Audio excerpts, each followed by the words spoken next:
This is Out Loud and Laughing. Welcome back to Out Loud and Laughing. Today we are thrilled to welcome Sander Jennings, known to many from TLC's I Am Jazz, who is a powerful activist, public speaker, and a key voice in the LGBTQ plus allyship community, teaching others the power of the 365-day commitment, which we will get there, Sander. We're excited to talk about that.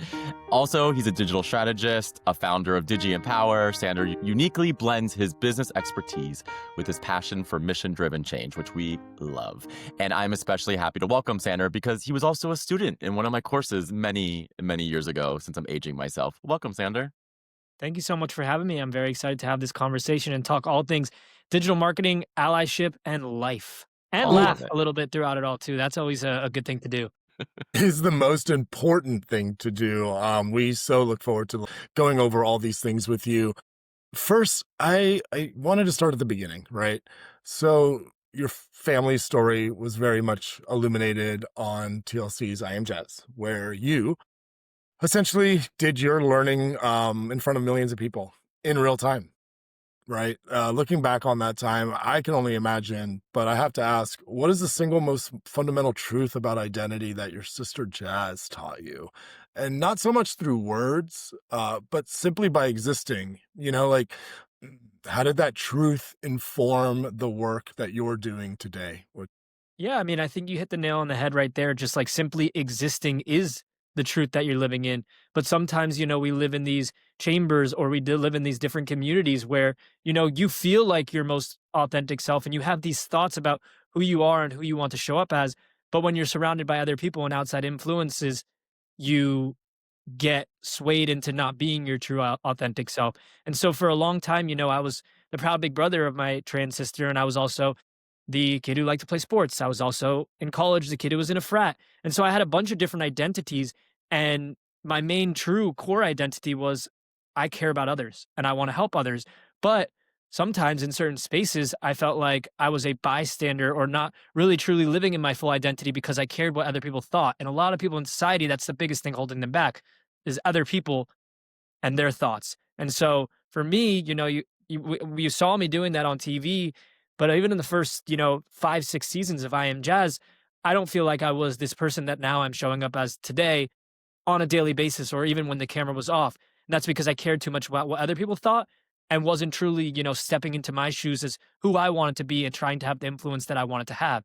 And so it's been a fun experience to kind of now step into that shoe every single day and be that ally 365 days a year, not just for the LGBTQ plus community, but for all communities, because there's a lot of crazy shit going on in society and we need advocates speaking up about that stuff. Yeah, you said that beautifully and I completely agree. This is more than just our community. I think there's a lot at stake here and allyship is so important. And obviously you just spoke a little bit, you kind of transitioned from supportive brother to intentional ally, which I think is really interesting. Especially we love having you on from this perspective alone, is that you are a white heterosexual cisgender man, right? But it's so great that someone like yourself is stepping to the front lines to be an advocate for our community. So what does that mean to you and what kind of responsibility do you feel like you hold? Yeah, well, I mean, you just said the word cisgender, and some white men would jump out of their chair and freak out. You just called me cisgender, but then Pronouns. those same people will be like, trans doesn't even exist, and it's like, okay, then what are they? Cisgender, right? Like, Yeah. it's so crazy to me how people can get so triggered, and how people can, something that I'm actually going to make a video about today is like, how people will say my parents like should be in jail and how it's so terrible for them supporting their trans child and supporting their daughter to be who they are. But then they'll cheer for our very own president saying things like, we should hang people. Like, mind blowing to me that that's the society we live in, but that's why my work and what I do is so important. So for me, there's been an increased responsibility for me to really continue to step up and show up for all communities and learn and unlearn things to be able to do that. And so, at first it was being supported Big Brother. Then it transitioned to being an active ally for the LGBTQ plus community. And now I've tried to step up to be like, okay, let's fight misogyny. Let's fight the manosphere. Let's go back against people who say that immigrants are the problem when they're not and all these other issues. And so like, of course, that takes education and it takes time, and I can't fill all those shoes every single day, but I'm trying my best to be that role model to other white men out there that, hey, you can advocate for communities that you're not a part of. And that's what I try to do. It sounds like we sort of put at the top of this paradigm in the white heterosexual cisgender man just because of the patriarchy and how it's been designed a lot. And it sounds like you've sort of applied this wearing many different hats, the brother, the activist, and just sort of how you show up for yourself. At any time, uh, did you feel like there was a risk putting yourself out there that vulnerably with sort of that privilege? And does the fear of facing realities like that like still persist for you today? Every single day. Yeah. Every single day, I feel like I'm giving back some of my privilege Wow. because of what I stand up for. But at the same time, like, some people don't even get to make that choice. Some people can't change the color of their skin, so they have to live every single day with, the fact that they don't have those same privileges in society. Or some people, you know, couldn't get the gender affirming care they needed, so they're not as passing, and so then they're walking around in society and they're mocked at or told that they are lesser than because of how they are. And so for me, I am at the top of that pyramid, and of course I can live comfortably every single day and just like slide under the radar, be that man in society, living in my privileges. But I've decided to give back, and I remind myself when I'm like getting worried that maybe I'm going too far, because of course I'm doing things that are to many way too far. And I'm one of a few men doing this, but there are other men doing that, and I learn from a lot of them. For me, it's just like, well, how about the fact that like the hate that I receive is only now it's getting closer to, but 10x less than what Jazz is receiving, or 10x less than the person who can't change the color of their skin, like those type of things. And so it's like, why do I worry about myself? Like I care, like I don't need to be worried about that. I need to focus on what I care about. And there's always a risk that comes with it. And every single day I'm thinking about those risks. But at the end of the day, I'd rather show up as myself with some fear rather than, live in fear and have that hold me back like I used to. How old were you when sort of when your family decided to sort of share their story? How old were you with TLC? How old were you at that time? So when we did the first Barbara Walters specials, it was age 8. I had no clue what was really going on. I thought I was going to be on TV. I thought it was going to be about me. Yeah, young kid.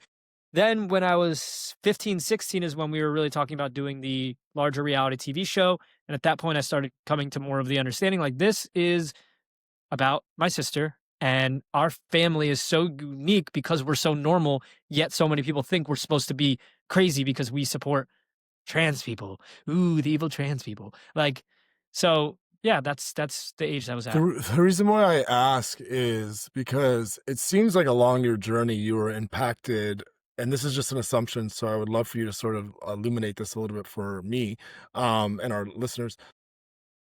There there had to have been sort of this persistence of people, like, just constantly berating your family for something they know nothing about, talking about the journey of being a trans person, and I just wonder, like, is this sort of, like, what started of course, your relationship to Jazz and seeing her experience in the world, but, like, having it on a stage and having this quantity of sort of, like, judgment sort of, like, facing your family, how much of that impacted the work that you're doing today? Because I know we're about to dive into that. I just wanted to get a little bit of a backstory there.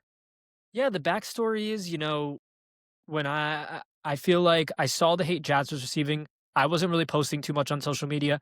I didn't really see the hate. I then started posting on social media. I started seeing the hate, but it wasn't too loud. It was more silent. I, if anything, fast forward to today and I say, wow, it's crazy to me that things are getting worse. And it's because the people up top are saying trans people don't exist. There's only two genders. And people then are empowered to attack. And so right now, I see it more than ever that the hate is at an all time high.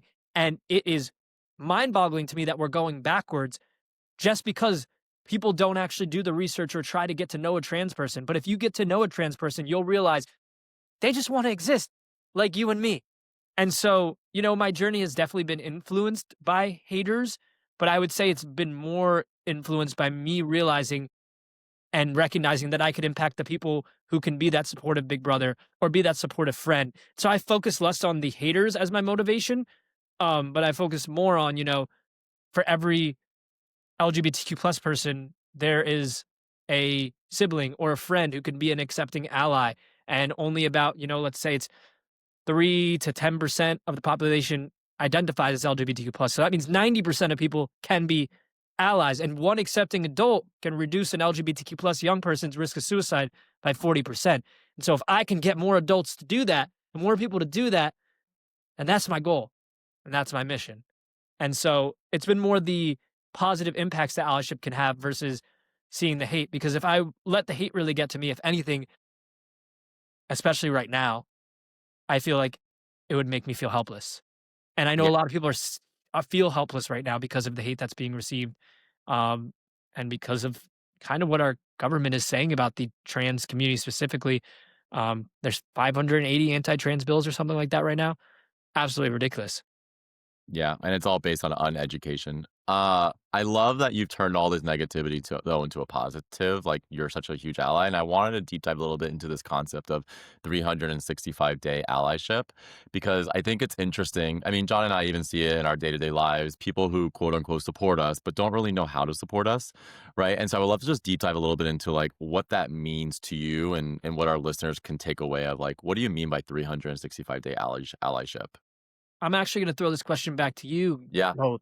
What does an ally mean to you? What is an ally like in your life? Yeah, I mean, I think it's a great question. And John and I have talked about this a lot. I think so many people are so quick to say, no, we support you, but with simple words doesn't really show action, right? Or throwing a couple bucks here and there if there's some sort of fundraiser. None of that stuff means a lot to John and I, but people actually showing up, hearing our story, listening to our struggles. It's the going deeper, I think, for us that shows allyship and then showing up in those big moments. But John, I don't want to speak for you. I think that that's spot on. I think you can't speak for me because we're basically twins. But no, for me personally, and I've actually asked this of my own family members. When I learned that part of allyship is like to your point, Sander, us coming forward and asking for what we need, which is something I don't think a lot of us were raised to do. Even outside of sexuality, I think just like generationally, like we've sort of been like, disposition to like sort of just being like, go get them, be stern, like just suck it up and go. But from my perspective, I've had conversations with my family ask me how my dating life is. Ask me about things that you would ask anybody else that you don't because you're scared to hear the answer to. Like that ask me anything, really. Ask me, check in with me, ask me how I'm doing. Outside of things that don't pertain to me personally. I think that that's what it comes down to. Show up with us during Pride Month. Help us celebrate other, those less fortunate. I mean, Brian and I do identify as LGBTQ plus, obviously, but I always say that we've been incredibly privileged as well, which is why we're trying to build a platform here to amplify voices. So it's a great question. I think that like for a better answer, I'd have to think about it, but I just think just ask us questions. The same thing Well, anybody wants. I think to Mhm. John's point, and Sandra, I don't know if you feel this way, but like in the last election, it would have been nice if people closer to us would say, "I'm going to vote this way. How does that affect you?" And we were completely ignored in that. We weren't a part of the decision that now we're feeling, and maybe they aren't feeling it, but then that's not allyship, right? Because we are, and allyship is feeling the same pain that we are. So to answer your question, I also feel like from a political standpoint, no one asked Sean and I how their vote was going to affect our lives. You know? That's a great point that you bring up, and it's a conversation that I have thought about a lot. Is like, there's some people who know people who vote a certain way and they will not be friends with them. They will not chat with them. I've taken a different approach of like, okay, why did you vote this way? And some people's issues were different than mine. And I respect that. But then I still want them to know, hey, but your vote affected this community and this community. And if you say you are an ally to that community, then like step up in these ways when you can. And I often challenge my followers and I say straight up, I don't care if you voted for Trump, but if you say you're an ally, like sign my petition against Trump. But if you're too scared to do any of that stuff, which is what we're seeing from a lot of politicians and our friends, then that's where it's like, okay, And then if you're taking it even a step further to actively advocate against communities that I care about, that's when I'm like, okay, you've gone too far. But I think this brings up a great point to your question. Being a listener is the number way to be an ally, which is why I didn't want to answer that question. I wanted to hear from both of you. Hmm. I wanted to be a listener because that is me showing up as an ally right now in this space. And I think the second thing that neither of you touched on that also would then come from my perspective as an ally, it's advocating in rooms where an LGBTQ plus person, an immigrant, or someone else who identifies in these communities that are being attacked isn't in.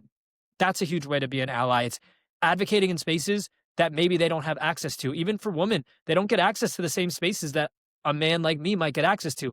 So how am I doing that? For example, I was at an event with Facebook, and the first question I asked them is, how can we create a safer space for trans organizations, LGBT plus people to be on Facebook without getting berated with hate comments, because I know what mine look like. So I can only imagine what a trans person's looks like. And there was no trans people in that room, but someone who had access to that room needed to step up and ask the questions. So that's exactly what I did. And so I think that's a huge way to be an ally as well, is use your voice in spaces that maybe they're not in. That's really interesting, and it sounds like you are, getting into some spaces where very interesting conversations are happening with Facebook. I'm sure with other companies as well, and other big, large groups when you're coaching these cohorts, who I'm sure range from young adults to older, just the whole gamut, run the gamut. You have to imagine that these people are probably like discussing like what their decisions are in terms of losing friends or losing status or facing any sort of criticism for speaking up. What do you think is the most powerful piece of advice that you can give sort of anybody weathering that storm, right? Finding the conviction to stay out loud in their own support for or become staying an ally, I guess. Yeah, I mean, so I also think there's certain people that, won't be loud with their allyship. They don't want to lose their status. They don't want to lose their job. And, I'm never going to say you're doing allyship the wrong way. But then it's like, can you do it the right way? Can you d- ask the questions? Can you be there for the people in your life that need it most? But then I also challenge everyone to like really think about the bigger picture and what's happening right now.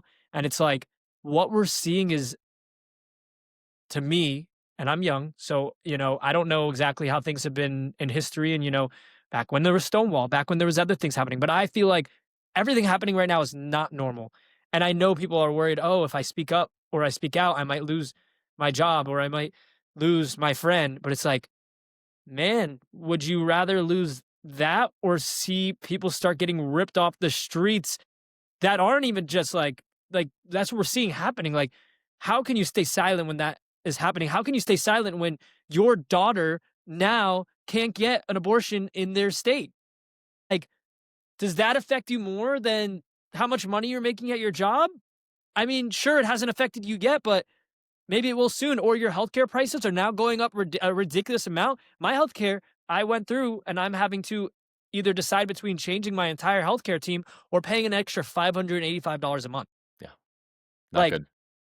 that's touching me, the person at the top of the pyramid.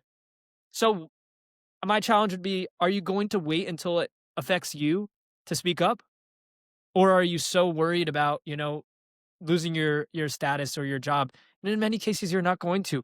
And if you did speak up in that way, you know, that might be a lawsuit right there. Like, I feel like so many people are afraid right now to share who they are. And I'm a great example of someone who also was once there. And I would say, if not now, then when? Yeah, well said.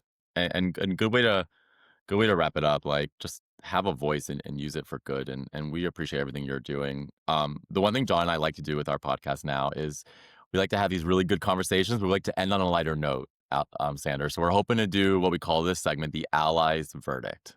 So we'll give you some options, and I want you to pick from two, if that works. So the first one is just so people can get to know you a little better outside of the allyship stuff. Are you a morning person or a night owl? Night owl. Yeah. I need a nice person who stays up late for me to call them when I'm crying. Appreciate it. Are you a dreidel or a chocolate coin fan now that it's the holidays? Uh, I think a dreidel. Mm. I like seeing it spin and having fun with it. Like, and I like chocolate, but I could go for one piece of chocolate, but I could spin a dreidel many times in a row. It's classic. You kind of have to.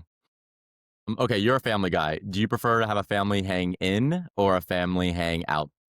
In. Let's In. play board games. Let's hang out. Let's do things. Let's go on a walk. If that's hanging in, as long as it's in the neighborhood. Like I like to chill. I think in general, I'd prefer to hang in. I'm into that. I'm into that. I like to hang out with my family. They're a little rambunctious, but got to get them out of the house. Speaking of in or out of the house, then are you beach hanging with your sisters, or are you sort of picking up a game with your brother? What are you doing outside? Both. Both. Yeah, cool. I'm going to well, I live near the beach, so, I'm inviting everyone or the family to come go to the beach, or I'm going on a beach walk, but I'm still playing my sports and being active as much as I can be. I just played tennis this morning on a Friday morning. So, I'm doing what I can when I can, but also my sisters are live farther away, so, like, they get precedent during this time period. I agree. Also, okay, the last one, and this one's, I know you said you like to be in, but would you like a night home alone or, and I want to spend some time here because I want the listeners to know how amazing your family is, or dinner out with your grandparents? Oh, that's easy. Dinner out with the grandparents is always great. They are hoots and hollers, and it's always the same. What are we getting for appetizers? Grandpa Jack gets to choose, but then he like is figuring out, and then why someone gives an opinion, and he gets a little rambunctious at everyone. It turns into like kind of whole family ordeal where there's a little bit of argument, but it's all fun and games to an extent. At the end of the day, we all end up eating a lot of food and having a great time. I mean, I love my grandparents and I love just being around my family. A night in's great, but like for example, tonight, my girlfriend's out with her best friend in Miami, and so I technically could have a night in, but I would prefer to actually sleep at my parents' house because my sister Jazz is coming in town. I'm picking her up from the airport right after this. I'd prefer to sleep at my parents, but I have these two rambunctious dogs behind me, and I need to get back to them. So then I will actually get to balance today, for example, family time, and then a night in by myself, which I don't get too often.